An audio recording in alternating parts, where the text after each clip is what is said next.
Joanne Hayes. Thank you, Mr. Speaker. And I found the last two contributions quite amazing, actually, because this is the Building Pools Amendment Bill, Mr. Speaker. It is about fencing off swimming pools and making that mandatory inspection once every 3 years, Mr. Speaker.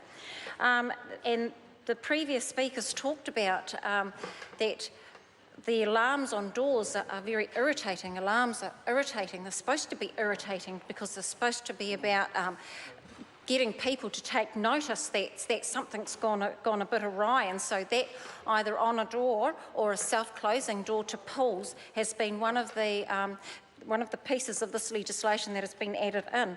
As I said, the alarms are there to irritate, to bring about attention that something's not quite right. And we can do as many things as we like to help prevent children from drowning. And as I heard from the opposition members across the way, that, you know, it is about parents' responsibilities as well. So this bill actually does go quite a long way to ensuring that there are certain rules and regulations and law around having a pool and making sure that it's fenced, that the councils are actually going around, and it's a mandatory inspection once every 3 years, as I've said. Some of the councils have actually done it, but not all of the councils, and this is making all of the councils do it, with independent assessors doing those inspections, Mr. Speaker.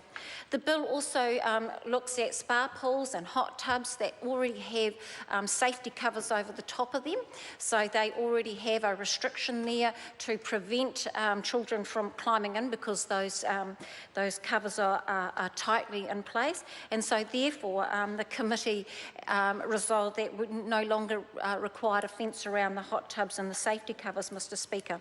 The bill also actually drives home the fact that retailers in the past have, or currently until this bill receives royal assent, we did not have to give any safety information. This bill actually makes them give over the safety information when they sell pools and spa pools and hot tubs to customers. Mr. Speaker, this is a good bill. It does address a lot of the issues that have been put forward at the Select Committee, and I commend it to the House. Thank you.